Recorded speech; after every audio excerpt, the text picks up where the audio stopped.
Assalamualaikum warahmatullahi wabarakatuh. Kami dari kelompok 5 yang akan presentasi di pagi hari ini. Saya Pinkan Putri Ramadanti sebagai pemateri pertama, yang akan menjelaskan apa saja syarat dan rukun wajib yang ditunaikan sebelum pembagian waris dalam Islam. Syaratnya ada 4 yang harus dipenuhi.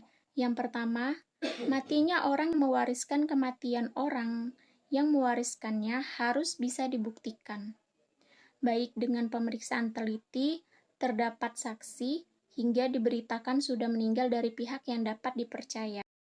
Yang kedua, hidupnya orang yang mewarisi. Jika pewaris sudah dipastikan meninggal, maka ahli waris yang akan menerima hartanya harus dalam keadaan hidup, kendati dalam keadaan sekarat, meskipun tak lama kemudian menyusul meninggal. Yang ketiga, terdapat hubungan ahli waris dengan si mayit tersebut. Syarat lain yang mesti dipenuhi adalah adanya hubungan antara ahli waris dengan pewaris, baik melalui kekerabatan nasab, hubungan pernikahan, atau kepemerdekaan budak atau walak.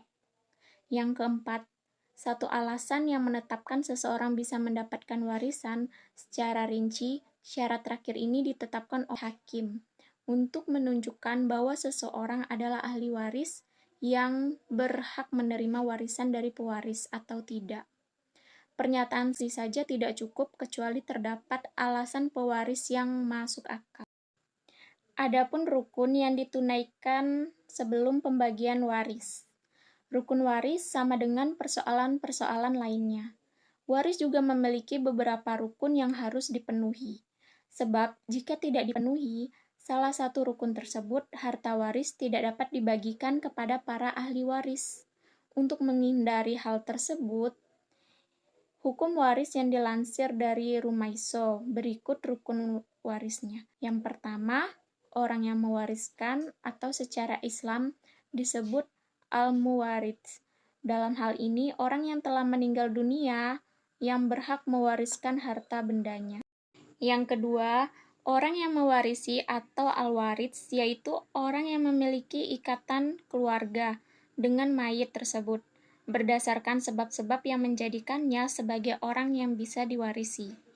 Yang ketiga, harta warisan atau al-mauruth, merupakan harta benda yang ingin diwariskan karena ditinggalkan oleh mayit setelah peristiwa kematiannya. Saya di sini akan melanjutkan dari pemateri pertama, yaitu pembagian harta waris. Pembagian harta warisan kadang menimbulkan konflik di keluarga agar tak menjadi masalah di kemudian hari. Tak ada salahnya jika menggunakan hukum Islam untuk menyelesaikan perselisihan, terutama bagi yang Muslim. Setidaknya ada 6 macam jumlah pembagian warisan yang ada di Al-Quran, yakni setengah, seperempat, 1/8, 2/3, 1/3, dan 1/6. Yang pertama, setengah. Setidaknya ada 5 orang yang berhak menerima harta waris dengan jumlah setengah dan dari harta waris, 1 dari kelompok laki-laki dan 4 perempuan.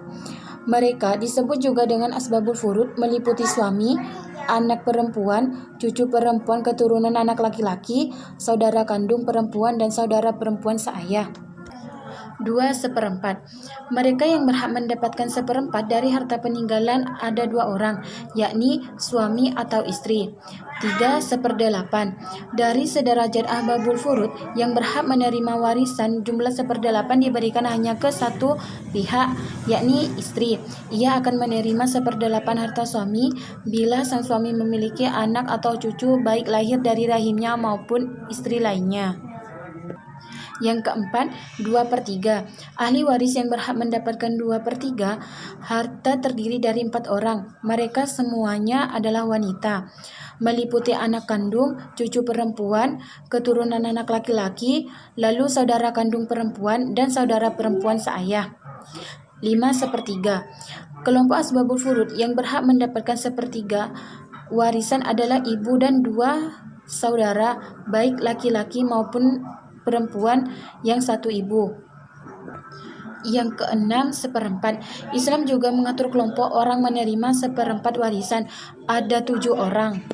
Mereka adalah ayah, kakek, bapak dari ayah, ibu cucu perempuan, keturunan anak laki-laki, saudara perempuan seayah, nenek kandung, saudara laki-laki, dan perempuan seibu.